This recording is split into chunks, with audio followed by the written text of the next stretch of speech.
নমস্কার, আমি জলি বলছি। আমি আবারও একটা পুরনো দিনের রান্না আপনাদের কাছে শেয়ার করলাম বন্ধুরা। তো আপনারা জানেন, অনেকেই হয়তো কম বেশি সবাই জানেন, ঝিঙের খোসা বাটা। তো এইখানে দেখুন আমি 500 ঝিঙের খোসা নিয়েছি। আর একটা ঝিঙে আস্ত এইভাবে কেটে দিয়ে গরম জলেতে মানে কড়াইতে জল বসিয়ে আমি এটা 10 মিনিট আমি সিদ্ধ করে নিয়েছি। আর এখানে দেখুন 4খানা কাঁচা লঙ্কা, তিনটে পাকা লঙ্কা আর দুটো কাঁচা লঙ্কা দিয়েছি। এখানে 10 থেকে 12টা থেকে 15 পিস আমি রসুন দিয়েছি। আর এইটা আমি সাধারণত চিংড়ি মাছ দিয়ে করছি। আমার দিদারা যখন করতো, ওনারা করতো শুধু ঝিঙে বাটা। তো আমি এটা চিংড়ি মাছ দিয়ে করি। তো চিংড়ি মাছ দিয়ে সত্যি বলছি বন্ধুরা, খুবই ভালো লাগে খেতে, সুস্বাদু একটা রান্না।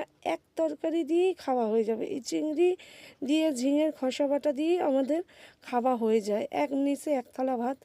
আপনারা বাড়িতেও সবাই খেয়ে নেবে, বাচ্চা থেকে বড় সবাই খেয়ে নেবে, সবাই খুব পছন্দ। এখানে দেখুন আমি এখানে 200 গ্রাম চিংড়ি মাছকে ভালোভাবে ধুয়ে নিয়ে চিংড়ি মাছের যে নুন হলুদ মাখিয়ে আমি ভালো করে ভেজে নিয়েছি, হালকা করে কড়া করে ভাজিনি। আর কড়াইতে দেখুন আমি কালো জিরে দিয়ে দিয়েছি। আর ঝিঙেটাকে আমি বেটে নিয়ে কড়াইতে দিয়ে দিয়েছি। ঝিঙের খোসা বাটাটাকে নিয়ে আমি কড়াইতে দিয়ে দিয়েছি। এইটা আস্তে আছে, আপনাকে মিডিয়াম প্রথমে যখন দেবেন তখন 5 মিনিটের মতো মিডিয়াম আঁচ, মানে ভালোই আঁচ রাখবেন।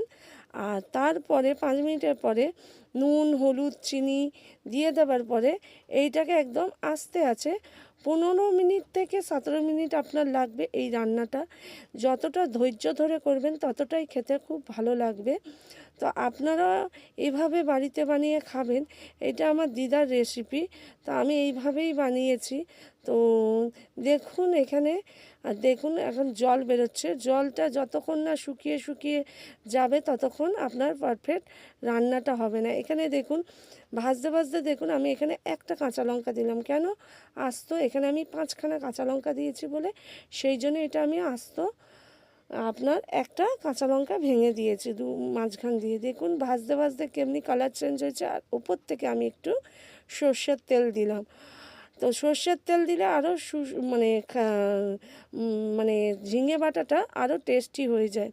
তো দেখুন সর্ষের তেল দিয়ে ভালো করে আমি কড়াইতে নাড়াচাড়া করে নেওয়ার পরে চিংড়ি মাছটা দিয়ে দিলাম। যদি আপনাদের এই রান্নাটা ভালো লেগে থাকে তো লাইক করবেন, শেয়ার করবেন আর সাবস্ক্রাইবার করবেন। আমাকে কমেন্টে বাড়িতে বানিয়ে খেয়ে আমাকে কমেন্টে জানাবেন।